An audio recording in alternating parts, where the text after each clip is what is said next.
Hello everybody, and welcome back to another World of Tanks video.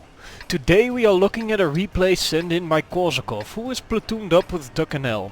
He himself is playing in his Jagdpanther 2 and Duckanel is playing in his Carnarvon. And they are together here on Mountain Pass. They don't have an amazing chance to win, 40%, but we're going to see how Korsakoff does him.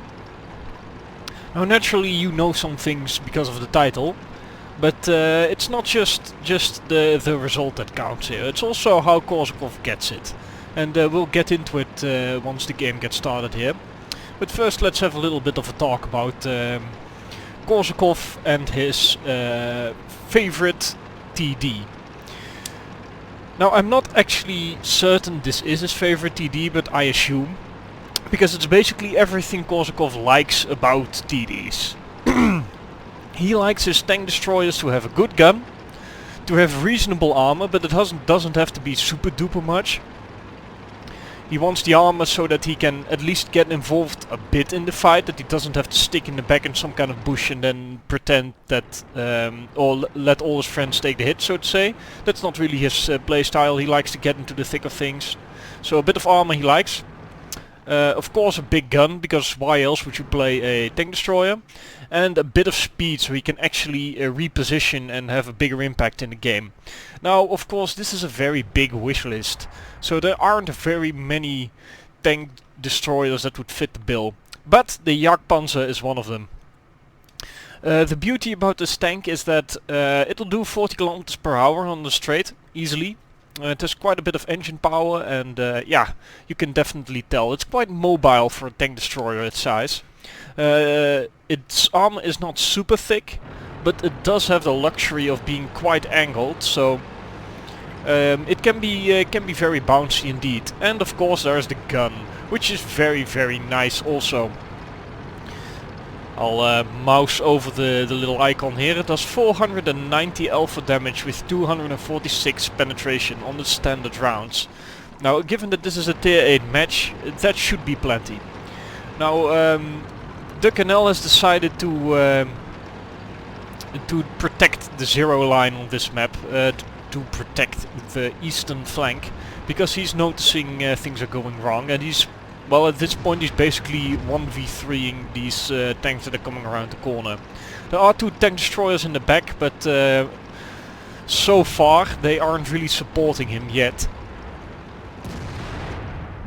Lower plate, there we go. It's a bit of a high roll, only yeah, it's still a very nice kill there. Very nice way to start off the match.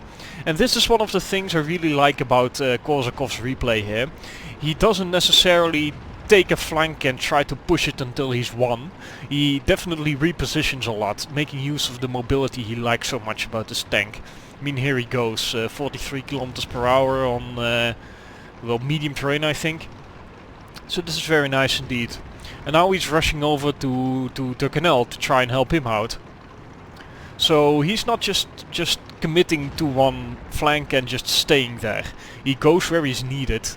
And yeah, I think that's pretty much the biggest thing about this replay. If he had not come back, these three tank destroyers would probably have been able to push through. Another very nice high roll, just not quite high enough to kill the Ferdinand, but considering the amount of health he was on, that's not too surprising. VK is gone as well. The Panther 88 is trying to take a shot at him, but he's never going to penetrate from this angle. Korsakoff is only showing his superstructure at this point, which is also very nicely armored, so it doesn't really matter what that Panther 88 is shooting at him, he's never going to penetrate. There we go, he's actually firing gold, but as you can see it doesn't really matter. Now there's still a Ferdinand there, but at this point in time Korsakoff thinks, well, the Nashorn can handle it, and actually the artillery handles it for him. So Korsakoff is going to reposition to deal with the VK3001M. And again, this you're going to hear me say this probably a few more times. Or maybe this is the last time, I'm not really sure. But the repositioning of him during this match is really what saves his team here. And also the reason he's going to win this match. Spoilers. But yeah, I mean, You know the result of this match already, I put it in the description, but yeah. You see, he is really securing the kills today. He is really definitely putting in the last hit pretty much every time, but that's not bad in the sense that there were 4 or 5 tanks coming around that corner, and that Nashorn by himself would never have been able to stop him. But because he was there, he was able to help and prevent them from dying. Now, he put in the finishing shots, but to be honest, I think even Korsakoff would have preferred to done full damage with his shots. Now here again, his ally is in a bit of trouble behind this rock versus this French autoloader. Is it an autoloader? I'm not sure. Anyway, and he's going to help him out. Also note that the rate of fire on this gun is actually quite spectacular for the amount of damage that it does. It's a really nice tank, this Jagdpanther 2. I myself am also in this tank destroyer line, but unfortunately I'm at the tier 6 tank, and anybody who's ever made its way through this tank destroyer line knows what the tier 6 is like. It's not very good. But oh well. Oh, here Korsakoff decided to put up a defensive position. There's an argument for this. It does commit his Nashorn to death, but to be honest he was too far in front. Not really sure what the Nashorn could have done at that point. But he's going to set an ambush. Korsakoff is going to set an ambush here. Going to wait for whatever comes across this corner. It's most likely going to be the HTC. He does decide to load an APCR round here. Probably because this game is getting slightly tense now. And he wants his shots to go in. Apparently there's still... apparently the medium that is already dead is commanding around the peoples that are still alive. This can be slightly annoying. But for now... for now things are going well. I don't think that Hellcat is actually in too bad of a position there. He can make it work. The SU-100 is falling back, so he decides to take out the tier 8 heavy.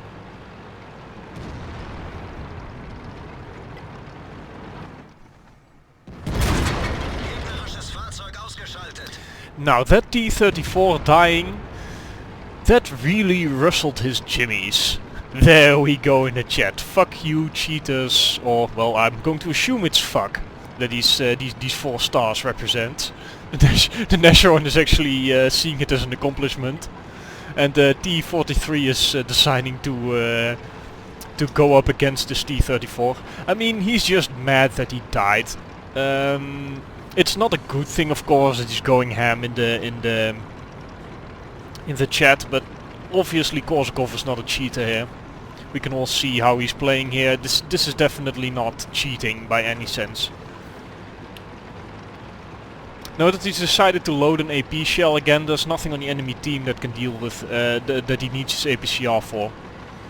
Apparently the T-34 thinks that having a mod installed makes you a cheater. Well, some mods make you a cheater, but this mod definitely not. He's using the Quickie Baby mod pack, by the way. I know that he does.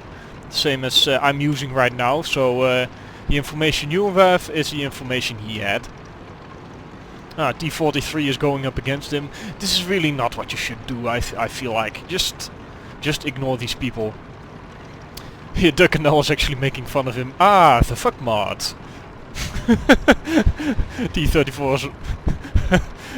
thank you Duckanel for this piece of comedy gold in the chat. Whilst Korsakoff very casually picks up his 9th kill. Hellcat is also making his way up towards the steering wheel. The IS-3 is down there, which is going to get bombed by the steering wheel, so there he goes, he's down there now. Hellcat is going to charge on forwards and going after this steering wheel.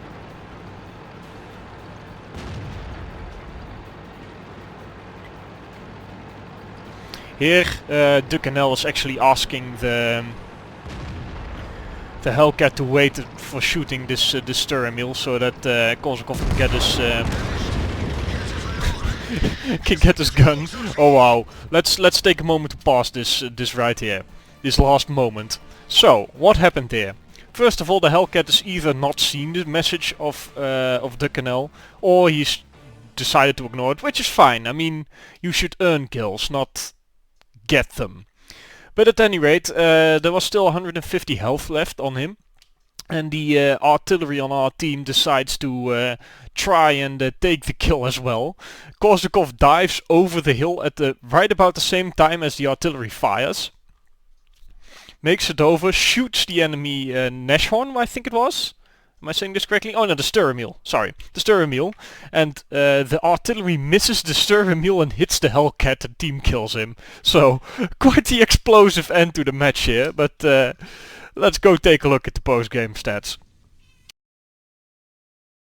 Here we are in the post-game stats, where Korsakoff is showing us just how it's done with the Jagdpanther. Again here, the Pools medal. Of course, very nice, a very well deserved high caliber, and of course a Top Gun, because he's got the Pulse medal as well, quite obvious. The only tank he hit more than once is the AMX 5100, and again he ended on top on damage done and experience earned as well.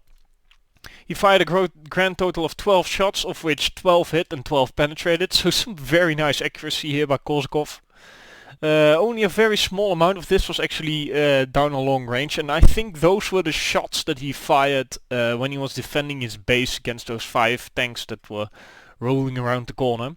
3 shots were fired against him, 3 didn't penetrate. 480 damage of him was blocked by the armor, the rest was eaten by his tracks. Now, about this match in general. What I like most about this replay is not so much the 10 kills, which is of course very amazing, but what I like most about this replay is that he's repositioning from one flank to the other. He protected the left side, he was at the start. Things were going really well down that flank, he wasn't encountering a lot of resistance, and so many players then just try and push through that flank and then all of a sudden find that their other flanks have lost and then complain that they've lost a match and blame their team. But Korsakoff, the second he noticed there wasn't enough on that flank, he relocated, protected the mid, then left to help out Ducanel, if slightly too late for Ducanel, but managed to kill 4 tanks there.